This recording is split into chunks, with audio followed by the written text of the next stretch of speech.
and so forth, and they were still firing stuff out, and it was we'd had 3 torpedoes when I went over at that time. One torpedo went through the ordinary seamen's mess deck, the seamen's mess deck down below, and I realised then that the ship would either break in half or do something silly.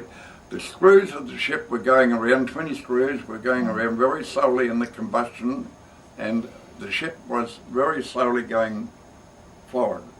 And I jumped over the 1.5-mile cliff. I jumped over and I went down to the stern of the ship. Couldn't get away from it, and I could hear the thumping of the big propellers. And the next minute, I can recall this vividly, but I said to myself, well, you've been hit by something. I knew it wasn't the propellers because it threw you away, but a lot of debris in the water. And I thought, well, this is it, and I virtually died. And the next thing I knew was, I don't know how long after, but someone grabbed me by the overalls at the back and pulled me onto a Carly raft, and the overalls just disintegrated. They were no use. And Charlie, what about when you're in the water? Did you manage to get onto a life raft, or did you have a Mae West on?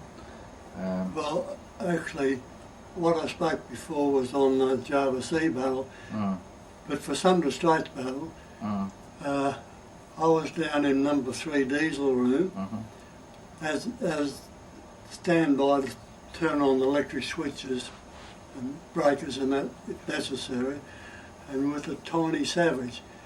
He was leading stoker who used to have to start the auxiliary motor, the diesel motor. He started, then the ones got going, the generator would turn out some juice, and then I'd make the breaker, and that would generate through the ship wherever it could go. We heard the abandoned ship given, and this compartment we were in was only a very small compartment for the motor and that. And as we went down to go into action, you were clipped down, and the only way you could get out was by someone undoing the clips for it.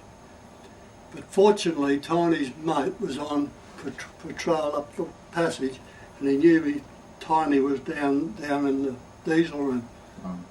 So he undid the clips, and we climbed the ladder and got out. Then from there we had to go through a bulkhead. The first time we tried to push it, it wouldn't open. Most probably with the explosions, and that has jammed it.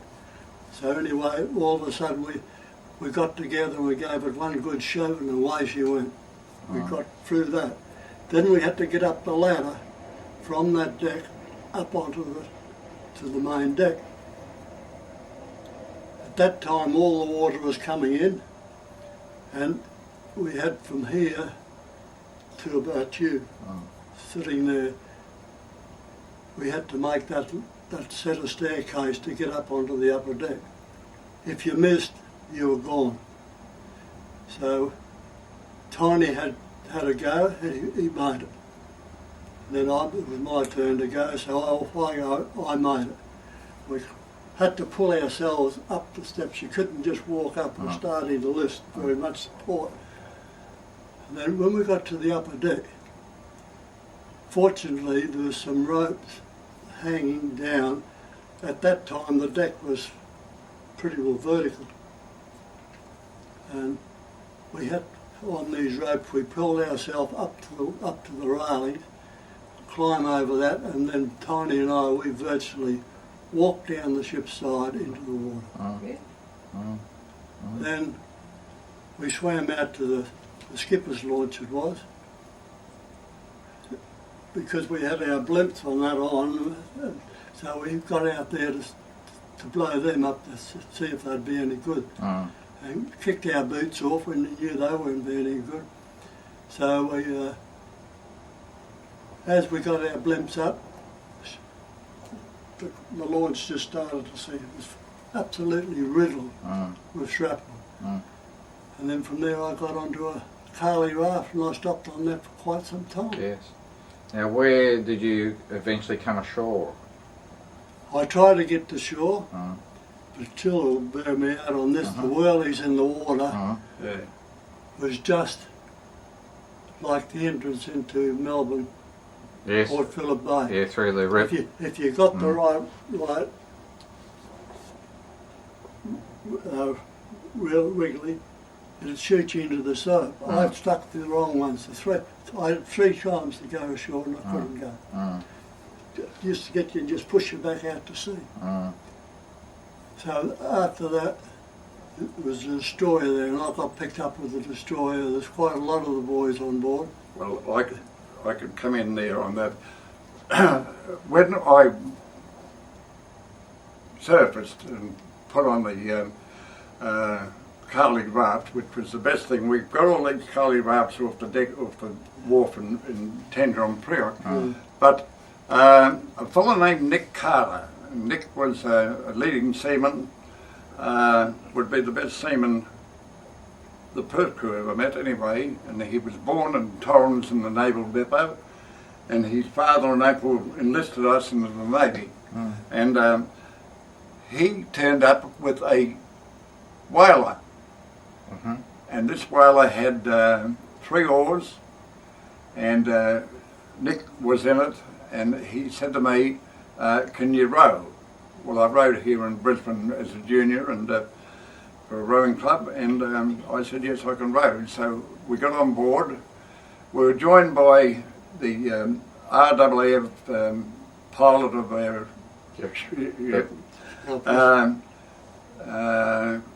Commander Lowe.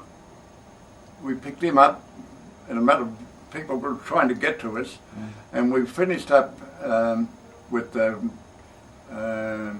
Commander Lowe, myself, and 2 others, I don't know who they were, and we were rowing with these oars. We had a little bit of canvas, which came in handy later on because they made a bit of a jib sail out of it, and so then a destroyer, a Japanese destroyer, was quite near to us, and a lot of fellas swam to this Jap destroyer, and so we picked up whatever we could, and we made about 3 trips backwards and forwards to pick up survivors, and when they got on the destroyer they had to strip themselves of their clothes, their overalls and things like that, and they went up on the deck. Well, after about 3 trips and we're coming back again, and an aeroplane flew over the destroyer, and it was a light plane, and it threw the Jap destroyer in a panic, and they left with those that they had already on board the deck, and they just left us and cleared off. Well, then we picked up a few more. We had some very sore and sorry blokes. Gavin Campbell had a broken leg. Did you pick, was he in your boat? Yeah. You picked him up? Yeah. Oh. And McWilliam, who was McWilliam Wine, he was